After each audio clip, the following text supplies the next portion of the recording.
Hello everybody, here I am, Marietta Paxson with Little Dreamers, here for your free Q&A. I am excited to be with you and excited to answer some questions that we had brought in.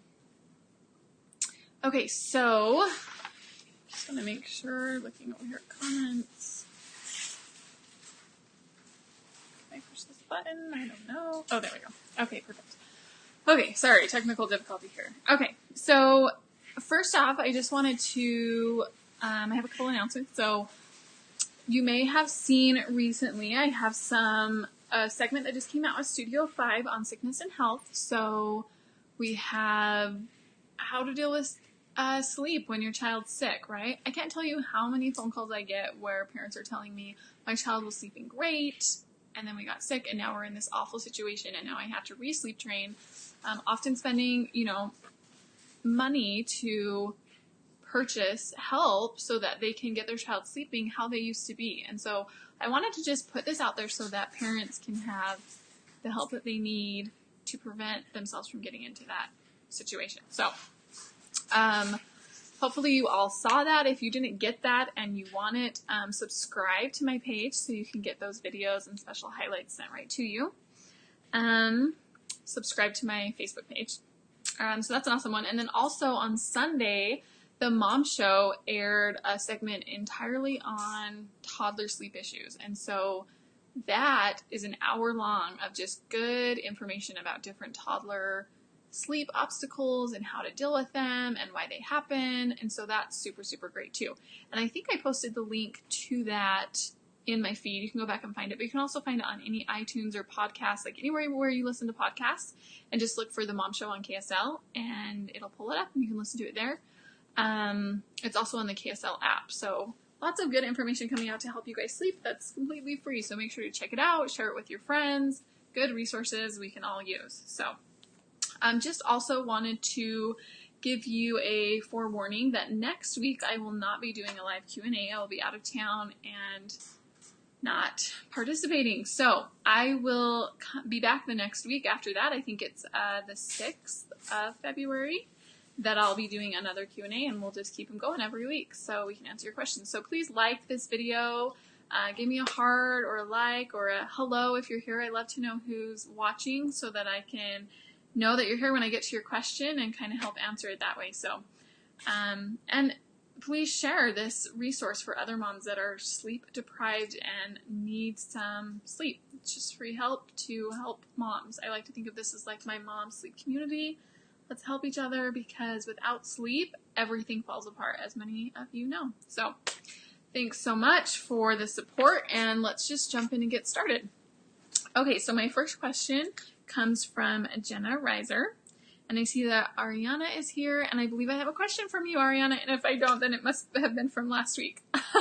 It's hard for me to keep names straight all the time, but I think I do, so I'm glad you're here. Okay, so Jenna says she has an 8-month-old. She says, we've been trying to sleep train him for almost 2 weeks now, and he seems to just be fighting harder. That's a long time to not see some improvement, Jenna. It may depend on what method you're using, but let's see what else we can learn from the rest of your question. Our 3-year-old sometimes wakes him up around 6:30, but if he is left to sleep, he wakes around 8:30. Naps at 10 and 2. We are trying not to allow the evening nap he wants at 6:30 and try to put him down at 7:30. Okay, nurse him, then rock till drowsy, and then lay in his crib. Okay, so a couple issues I'm seeing, Jenna, is 1, 7:30 might be a bit too late for him. I don't know. Your naps might be a little off, so 8:30... Yeah, your naps are off. So my ideal schedule, Jenna, I'm just going to tell you so I don't have to waste time doing math. You'll have to figure out the numbers as you go. Is a 7 a.m. wake up at, would you say, 8 months? So a nap sometime between 9 and 10. Maybe not quite 10 because he's still somewhat young for a 2-nap schedule, but somewhere between 9 and 9:30, I would say. Maybe 9:30 at 8 months would be perfect. And then that second nap happening around 2-ish, maybe 2:30. No, not 2:30, maybe 2-ish, depending on how long naps are too. So that one happening around 2, and then if that's a good 2-hour nap, you're seeing bedtime at 7, and so yeah.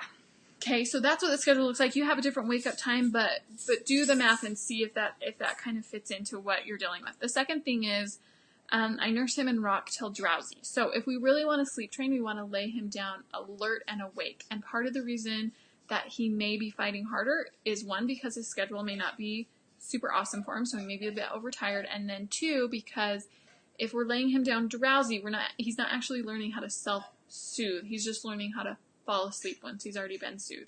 So we want to teach him how to soothe completely, from completely alert and awake to falling asleep. Okay, we have co-slept since birth, which can be a hard transition. After laying him down, I go in every 10 to 15 minutes while crying.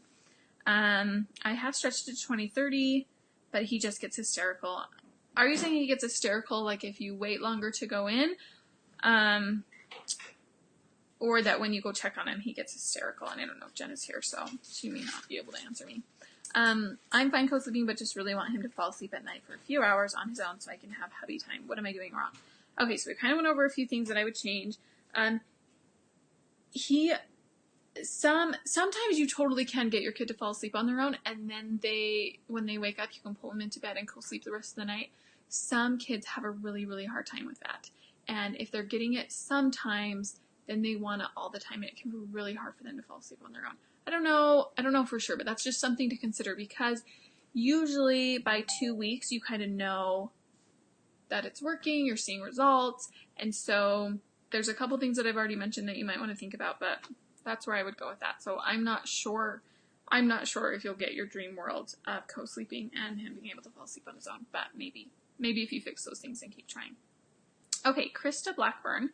She says, my baby is 8.5 months, and I need to transition her down to 2 naps. How do I actually make that transition? Gradually, or just one day, start doing 2 naps at new times. Due to my husband's work schedule, we are on an 8 a.m. to 8 p.m. awake and bedtime schedule. What time should her 2 naps be at? She has always gone down really well for her morning, between 10 and 11. Okay, so again, Krista, if you go back and listen to my ideal schedule, it's a 7 to 7 schedule, and you're just going to adjust that by 1 hour. So that morning nap between 10 and 11 is fine. She usually does well going down for her 1 to 2:30 nap. Now I'm assuming she's sleeping from 10 to 11, and then you're having her go back down at 1, and she's sleeping till 2:30. Sometimes goes down well for a 3rd nap around 5 or 5:30 or 6.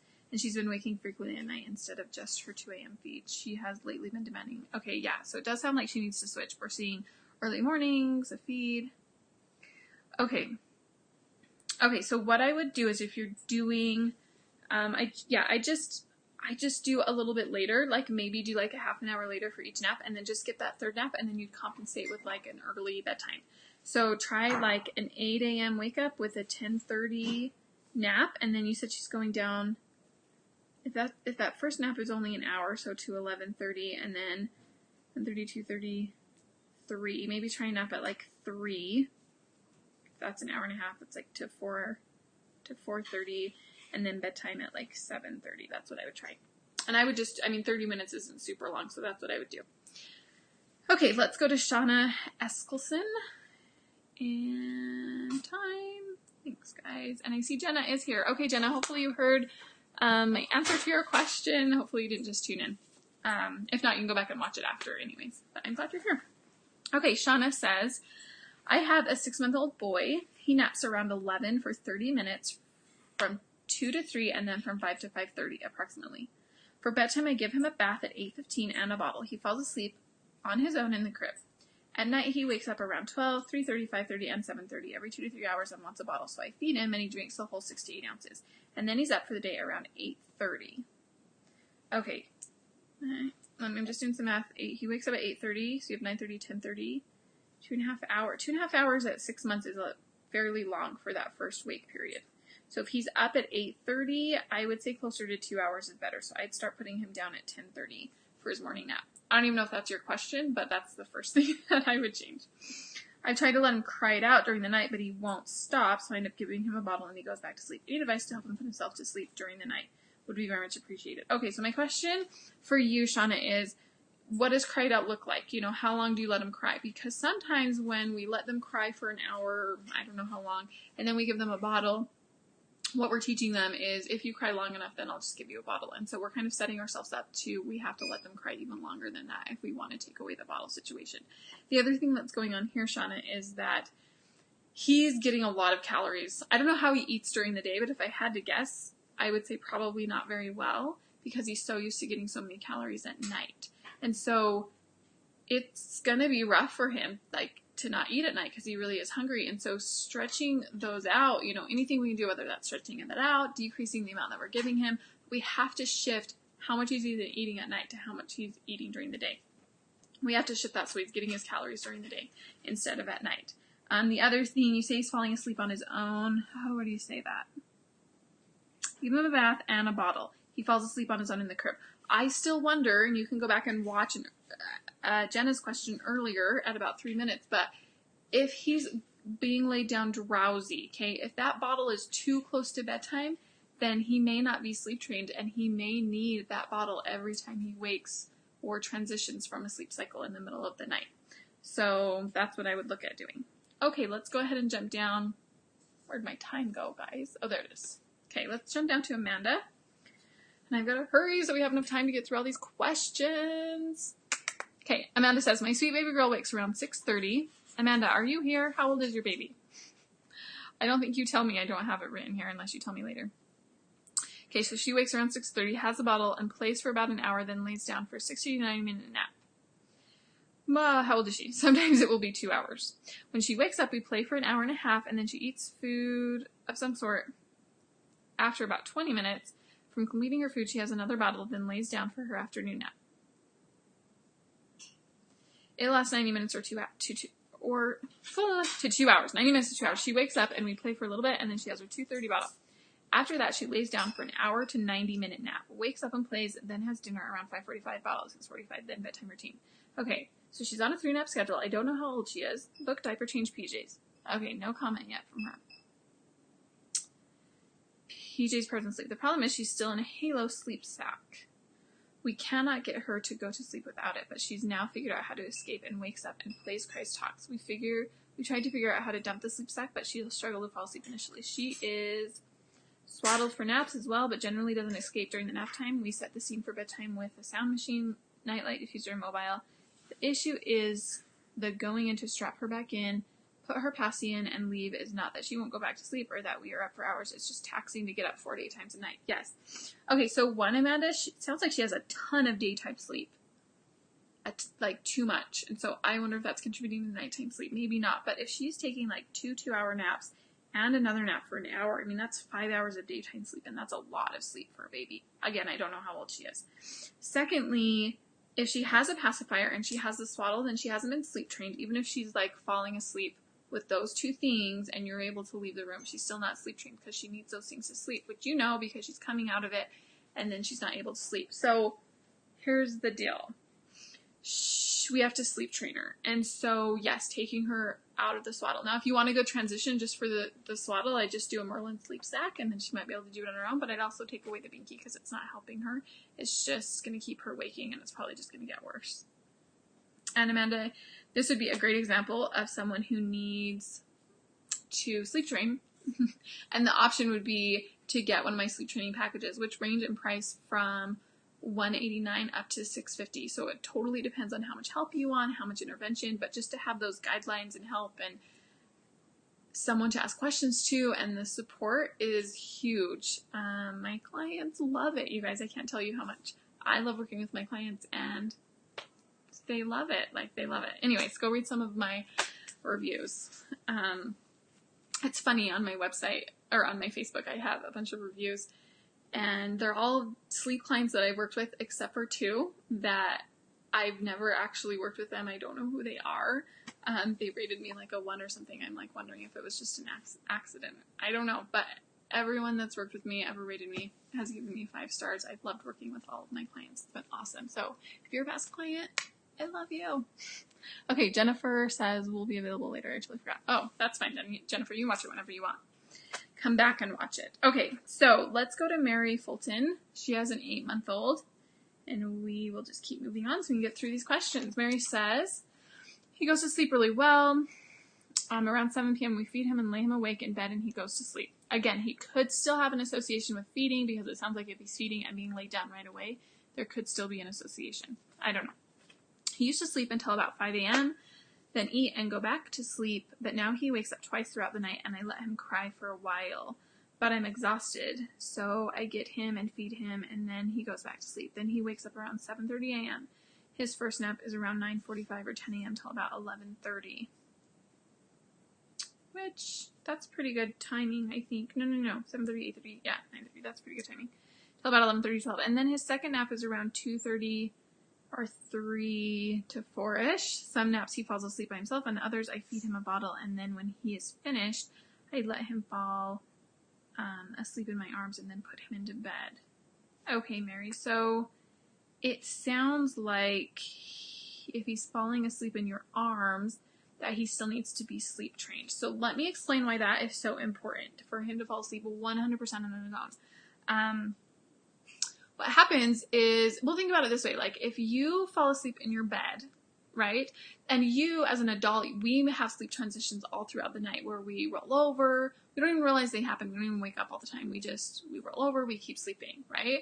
But think about it. What if when you woke up and you rolled over, you were on your living room floor or in your bathtub or on your front lawn?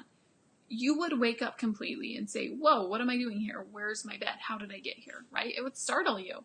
And so that's what's happening to our babies when they fall asleep being rocked or nursed or anything, when they just fall asleep with that at a later age, right? So at a later age, when they have, object permanence and all of those developmental milestones, when they go through a sleep transition, the same thing happens. They wake up and they say, wait a minute, what's going on? Like, this is not how I fell asleep, and I need that now in order to fall asleep again, because I don't know what to do. I don't know how to fall asleep without the rocking.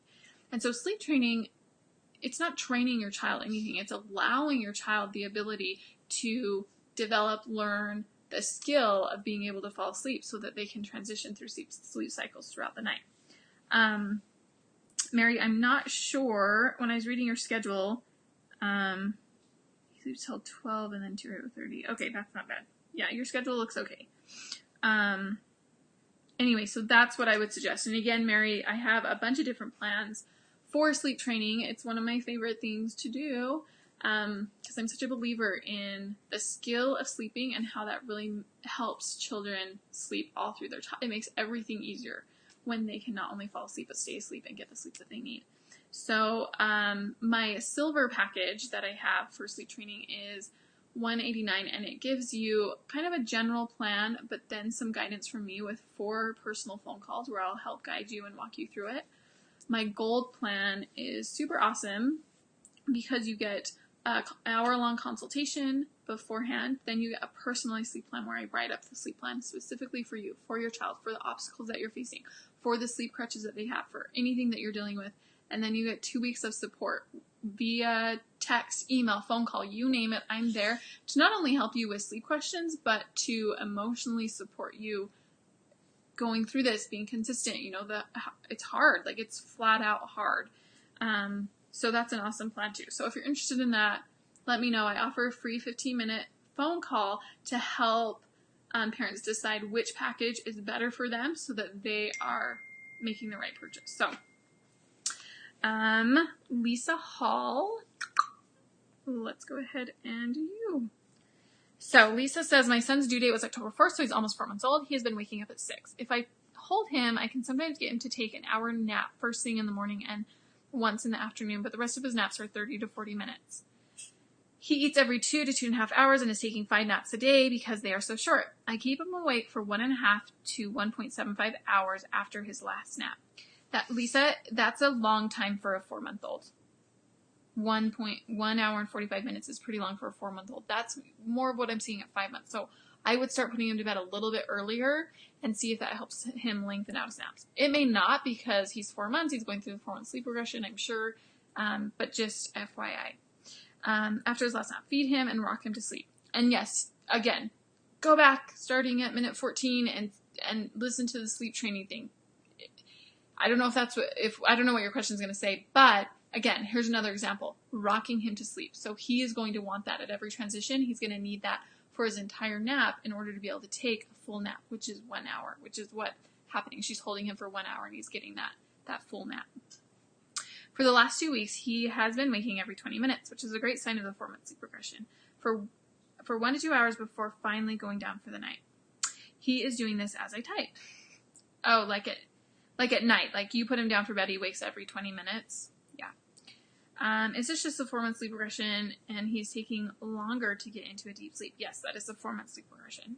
If I go in and rock him, it seems to make things worse and he tries to engage with me. What's happening at that point is he's had like a 20-minute cat nap and he's like, hey, I'm awake, let's go. And we're like, no, you're not awake. You need to sleep. Like, please, sleep. And he's just not tired enough. He didn't get into a deep enough sleep to be tired enough and to keep it going. If I let him cry for a few minutes, he isn't going back to sleep either. I can't seem to win. I've also noticed that during our nap routine, when I'm changing his diaper, after he has been acting tired and yawning, he's smiling, laughing, and trying to engage. I feel like he is too smart for his own good and just doesn't want to sleep ever. What do? I put him down at 6. He was awake at 6:45. I tried unsuccessfully to get him back to sleep. He ate again at 8, and it was about 9 before he went to sleep. He went to sleep, and he stays down. It seems like he's in the midst of the 4-month sleep regression for sure, but he just isn't sleeping as well. I'm afraid to start sleep training when he's doing so poorly to begin with, and it seems like he would constantly be overtired. Yes, so he might constantly be overtired, but honestly, other than soothing him 100% of the time so that he's getting the sleep that he needs, sleep training is the only way that he's going to be able to sleep again. So I've had some parents tell me that their kids outgrow the sleep regression. You can try that for 2 weeks. Just soothe him as much as possible so that he's getting the sleep that he needs and see if he outgrows it. If he doesn't outgrow it, then sleep training is what's going to help him sleep. Now, yes, he's probably going to be overtired, but you're not going to be overtired forever. Like, eventually you can get caught up. Like, once he learns how to sleep, he can get caught up. You can also try to soothe him as much and as well as you can until he is not quite so tired, and then sleep train him right away. He's probably going to resist because it's something that he doesn't know how to do, and that could make him overtired and make the process longer, but you will get it. Like, they can learn this, I promise you. It's like rolling over. It's a skill that they will learn. They will figure it out. And then, again, you're welcome to go back to, even sleep training. It is a popular one today, you guys. I also have a blog out that I published a little while ago. Maybe some of you are new followers, about sleep training mistakes that we sometimes make that kind of ruin it or make it impossible or make it harder on us. So maybe that's something to go check out. And there's a sleep training frequently asked questions blog that's also super helpful. So it's, when can I do it? What does it look like? And all of those would be super helpful. And again, this would be another great example, Lisa, of one of my sleep training packages that would be perfect for your situation. Okay, Ariana. Yay, you were here, Ariana. Hopefully you're still here. And we will get to answer your questions. So I'll let you know if I have any other questions. She says, hi, my 15-week-old baby has just started to follow a 7 to 7 routine and napping from 9 to 9:45, 12 to 2. Needs to be resettled in there. Okay, 4:30 to 5. Great, so he's on a 3-nap schedule already, which is great at 15 weeks. Okay. Once a week, I have to get my daughter from preschool at 1 p.m., and then we have church at 1 p.m. on Sundays. How can I help her getting the sleep she needs without confusing her for those 2 days? She sleeps swaddled in her crib usually. Thank you. Okay, so at this point, Ariana, I don't know if she's hit the 4-month sleep regression. She might in a week, right? Or in a month. I mean, anywhere from 3 to 5 months that can pop up.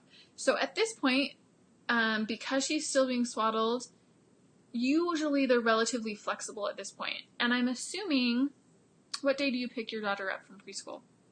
You said it's only 1 day, right? Where am I looking? Once a week I have to get my daughter from preschool at 1 p.m. Okay. I say that, I assume it's, you said it's once a week. I'm assuming it's not on Saturday. It might be on Monday, but my hope would be that it wouldn't be Sunday, Monday, that there's days in between there, right? So she's sleeping from 12 to 2. 9 to 9:45, 12 to 2. Yeah. So on those days, you have a couple different options, right? You could leave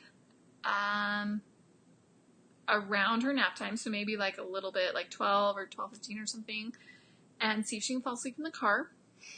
Drive around, park the car, go pick up your daughter, hope she stays asleep. It's a nap in the car. And then for church, same thing. Because her nap's starting earlier, like, it'd be ideal if she could fall asleep in the car and then kind of sleep into church. I don't know if she's going to be able to do that. But kids are pretty flexible. And so doing that 2 days a week is going to be okay versus every single day and not consistent naps, right? That can be pretty okay. Now, if you get to a point where you want to sleep train her, her schedule might change a little bit, and her nap might move a little bit later, which could complicate church, but maybe not pickup time. But the whole point of mentioning this is if you do decide to sleep train, then it could be confusing if you start sleep training on, say, a Friday, and then you have to go to church on a Sunday, and then you pick up your daughter on a Tuesday. That we want to have like that beginning 2, 3, 4, 5 days where those all naps are happening at home. And that's really when it's important. Otherwise, we can be flexible, and kids can be flexible too. Obviously, on those days, compensate with an earlier bedtime, and she should be relatively okay with that change. Okay, let's go to Brittany Thorne. Okay, so Brittany Thorne says, just checking time here. Okay, I gotta hurry, you guys. Brittany Thorne says, my 6.5-month-old usually sleeps through the night, approximately 8 p.m. to 6:30 a.m. If he does wake up in the night, it's usually just once or twice. I don't even know if you guys can ever understand me as I'm trying to hurry and read these. They spill over all my words. You're welcome, Mariana. I hope that is helpful. I hope I'm saying your name right. Okay, so if he does wake up in the night, it's usually just once or twice and only long enough to eat a little. I nurse exclusively. I rock him to sleep while he nurses, and as soon as he is done eating, I lay him down on his back and he will always roll onto his tummy. He sleeps in his crib in his own room with a fan for white noise. He usually takes 3 naps. Okay, and typically only for 45 minutes each time. Is it possible to nap train him to nap for longer stretches? It would be amazing if he took 2 naps for 2+ hour stretches, so that I can get more done in my day. Is that just wishful thinking? Okay, so that would be awesome.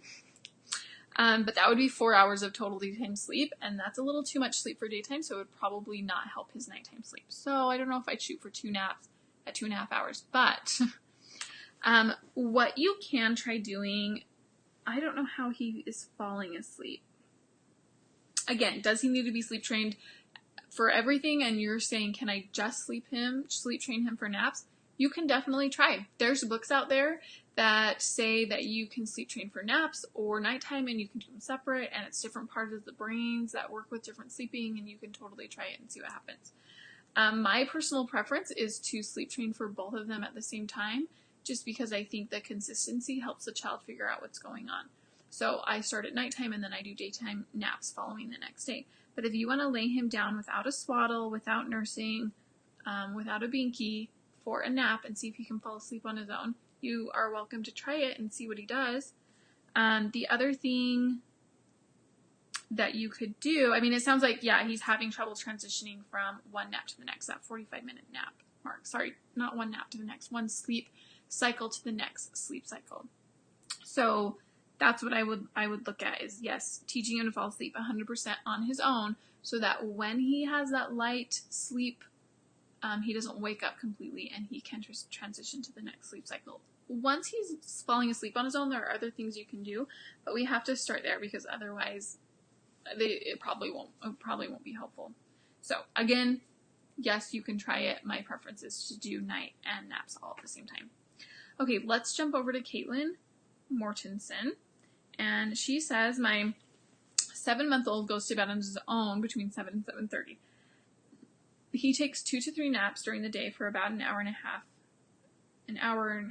but lately he's waking at night 4 times. I'm not sure what the best thing to do is. Should I feed him back to sleep each time? I would try not to feed him back to sleep. We just don't want to get him into a habit of eating so much at night that he doesn't eat as much during the day. We don't want him to get into that habit. He seems like he only actually eats 1 of the times.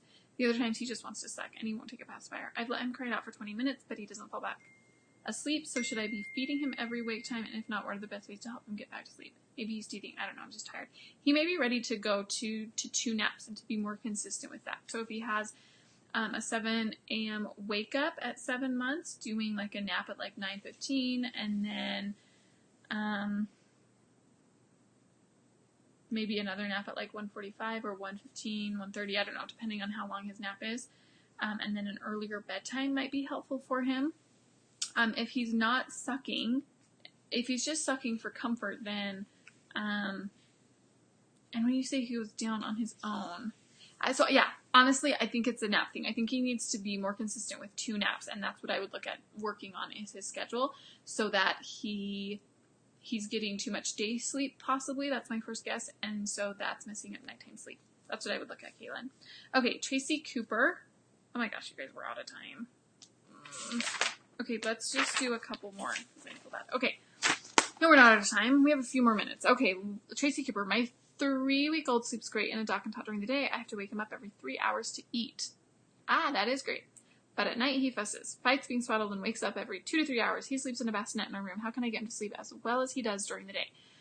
He's sleeping way too much during the day. If you're waking him every 3 hours, yeah, he's sleeping way too much in the day, so he's having a hard time sleeping at night. So, Tracy, 3-week-old. Okay, Tracy, go to my pinned post on my Facebook page, and there's a link to my newborn survival sleep guide. Get that and read it, because it'll give you some good guidelines for daytime sleep. So I would only want him sleeping at most for 2 hours per nap during the day.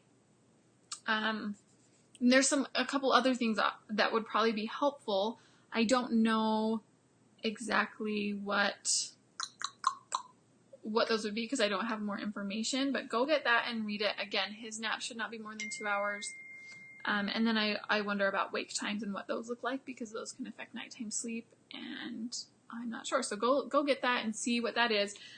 The other thing is he's only 3 weeks, and typically babies don't learn the difference between night and day until 6 weeks, 4 to 6 weeks. So that could be a struggle too, and there's some tips in there on how to help him learn the difference quicker. So go look at that. Okay, so let's go to Laura Glissmeyer. She says, I have a question. We seem to be on a good schedule for our soon-to-be 7-month-old. She goes down at 8 p.m., wakes at 8 a.m., down for morning nap by 9:15. That's a little early. And then 12:15, then optional nap at 3:15. So I wouldn't make that an optional nap. Either put them on a three nap schedule or put them on a 2 nap schedule. And if you're doing the 2 nap schedule, then I'd lengthen out those wake times. So I don't want that first nap. If she wakes up at 8, I don't want that first nap to be before 10 a.m. We need at least a 2-hour window and up to 2.5 hours. Okay. Does that sound about right? Oh, good. That's what I would do. Yeah, so if that third nap is optional, go down to 2 and then adjust it a little bit. The real issue we've been having is that she still cries almost every single time I set her down to bed for naps. Yeah, she may not be tired enough because those naps are pretty close together, so she may not be ready to go to sleep. We've been sleep training her for almost a month and just wondering if the crying and look of despair will eventually stop her if we're doing it wrong. Sometimes it stops, sometimes it doesn't. I like babies to be able to fall asleep within 15 minutes of laying down, and sometimes, like, some babies always cry because they don't want to miss out, and so going to sleep for them is missing out. Some babies stop crying and they're perfectly happy, and they can be happy in their bed and fall asleep. I had a client once who I was at her house, and I got to put her son down. He was already sleep trained. We put her son down and we left, and he was crying and screaming, and she's like, just wait 3 minutes, he'll stop. And I kid you not, like, she was like walking, like she knew exactly, and she goes 3, 2, 1, and he stopped crying and he went to sleep. So crazy, right? But yes, Laura, the schedule's a little bit off, and so she's probably not ready to go to sleep when you lay her down. Okay. She definitely cries less when we started. Now it's never more than an hour and often is about 20 minutes or less. And for doing this for about a month, like, I would say the schedule needs to be adjusted. I know that's why I should just lay them down 15 minutes before you want them to go down, but you eventually just put them down at the time you want once they get the hang of it. Right.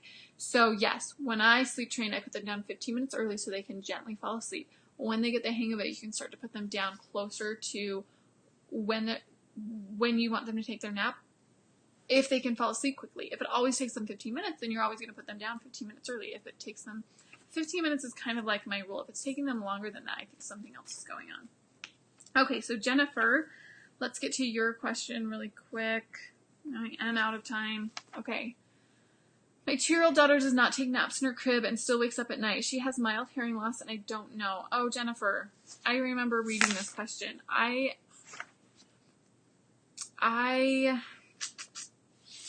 wondering if I can save time by not reading it.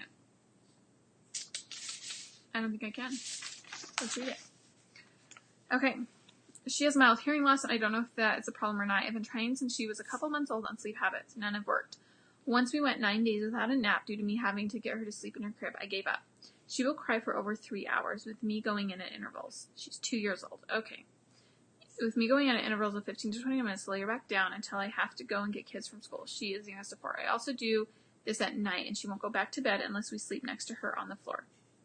Okay, so one, I don't ever do, at the age of 2, if she's not regularly taking naps in the crib, I don't call it naps, I call it quiet time, and I do it for 1 hour.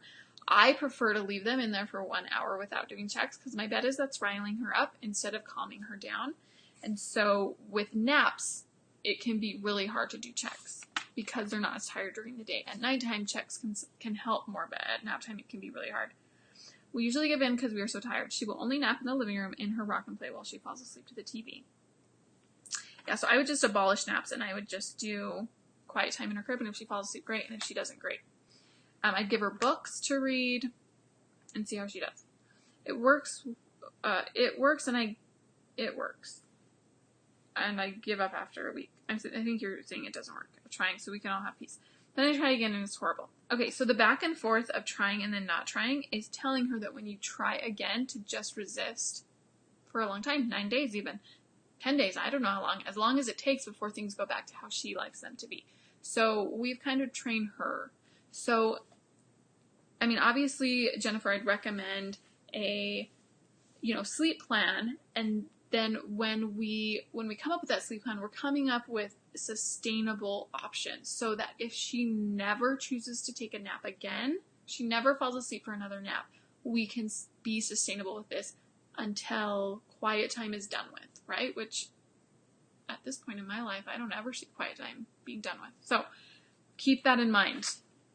When you come up with your plan, it has to be sustainable for forever because she is so used to the back and forth that she's going to resist it so much.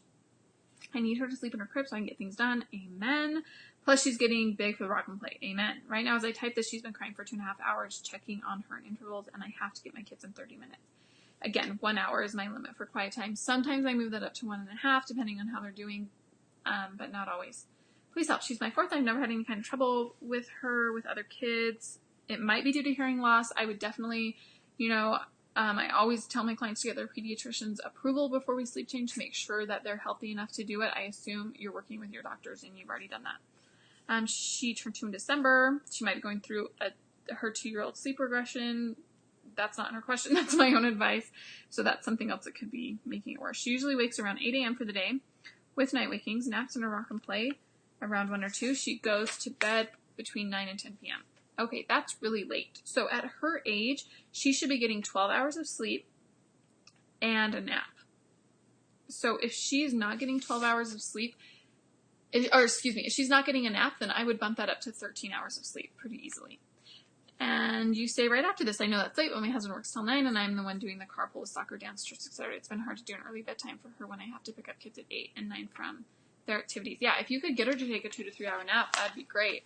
But again, the rock and play watching TV isn't sustainable, and leaving her in her crib for hours isn't sustainable. So we have to come up with a sustainable plan that we can do long term.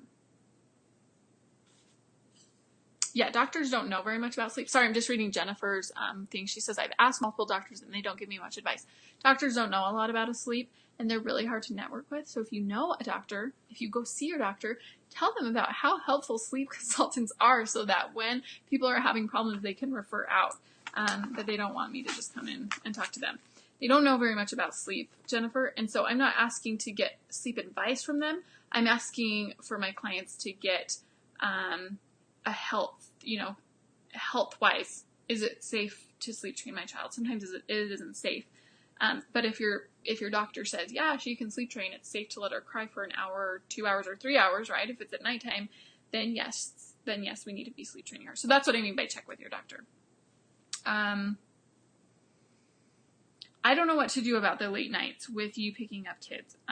Is there a family member that can come to the house? Because if she's going to bed early, you could potentially put her to bed and then have a family member come, have a babysitter come. She's probably going to continue to resist naps really, really hard if she's going to bed so late and not getting enough sleep. Do I let her cry for quiet time for the hour? If she's crying, then yes, it's 1 hour of crying. If she's not crying, then, that's fine. it's her choice if she cries. You know, we're giving her, she can have books. It's quiet time. So it's not like she has to be in there alone. She doesn't have to be laying down. But hopefully she's in a crib or, you know, a safe place if she can get out of her crib so that she has that hour of time. It's probably not going to get better until she starts sleeping more, because when an overtired child is told to sleep during the day, they tend to just resist it. It's really hard to get them down for a nap. At night, you sit with her, you lay down. It usually takes only 2 15-minute intervals at night, and she'll fall asleep. It's probably, yeah, that's good. I'm glad she's not resisting too much at night, and so I would slowly wean yourself off of her so that she doesn't need you in there at all at night, and that will probably help. Also, she has a bowel movement after I lay her down in her crib at night. I think she does this we'll get her out. A stinker. Yeah, you could try like prune juice or something and see if you can get that bowel movement happening earlier in the day. Okay, let's go to Kendall really quick. And then I'm going to have to stop. You guys, I have to go. I haven't eaten dinner yet. My husband is in there cooking something, and I'm already 10 minutes over. So, Kendall Rattle. Okay, I don't know how to say your name. But, Kendall, here is your question, and then I'm going to have to check out. If you didn't get your question answered, please submit it for next week. Just kidding, because I will be out of town next week. So, we're not doing it next week, but the following week, I'd be happy to help. And if you don't want to wait that long, no problem. Like, we can get you scheduled for a consult. I charge $2 a minute and do them in 15-minute intervals. So we can do 15 minutes, 30 minutes, 45 minutes, an hour, and we can get you that one-on-one help that you need. Okay, so Kendall says, we are trying to sleep train our 5.5-month-old to fall asleep by himself in his own room and a crib. He usually takes 3 naps. Okay, I'm sorry, that just went in and out 1 ear. Let me try this again. 5.5-month-old to fall asleep by himself in his own room and crib. Okay, he usually takes 3 naps, an hour each, throughout the day, and we put him to bed around 7:30. And he wakes up between 6:30 and 7:30. He goes to sleep initially without a lot of help, but he wakes up 2 or 3 times throughout the night and won't go back to sleep without nursing or the binky. Okay. Is he sleeping? Kendall, I don't know if you're here. Maybe you are. Is he sleeping with a binky? Like, when you say we're trying to sleep train him, but there's a binky involved, that always sends off red flags for me. We can't sleep train with a binky. Okay, is there an easier way to get him to fall back asleep during the night, or is using the binky okay? Do you treat naps the same as bedtime when sleep training? Yes, I do treat naps the same as bedtime when sleep training, except for that they have 1 hour to fall asleep. Secondly, I wonder if your schedule's, well, one thing that I would suggest doing, Kendall, is I would suggest getting a really strict wake-up time. So you're saying he's waking up between 6:30 and 7:30, so I would say if he's not awake by 7, that you go and wake him up so that naps can be regular throughout the day. And again, I have that question about the binky, right? We can't sleep train with a binky, so I'm not sure why that is even being brought out in the middle of the night if he doesn't need it at the beginning. So I don't know, Kendall. I just don't have enough information to really be super helpful.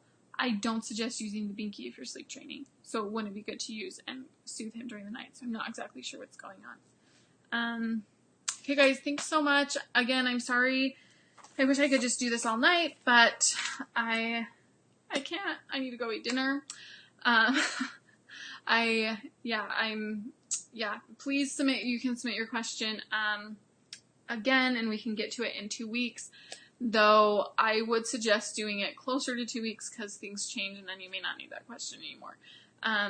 So thank you so much for watching. Again, check out the Mom Show and thank you, Ariana. Check out the Mom Show for toddler sleep health, and again, sickness and sleep, hard to manage, so check out my Studio 5 clip and see if those can help you. And I've got a blog that I'm working on about different sleep training methods and when I use them and what I prefer for different situations. So thanks so much for your help. I'm so glad I get to sit down and talk with you for a little bit about your sleep issues, and I'm excited to do it again in 2 weeks. So I can't wait to talk to you all then. Again, if you want some personalized help, feel free to email me or go to my pinned post, and there's a link for the 15-minute consult where I can help you. If you schedule it right there, I can bill you for it, and that can count for, your consultation. Or you can schedule a free one and we can talk about packages. I can help you choose the right package for your situation so we can get everybody sleeping better sooner. Okay, guys, love you. Thank you so much for your support. I love what I do, and I'm so glad I get to help moms sleep. I seriously have the best job ever. You guys are the best. Okay, thanks. Bye.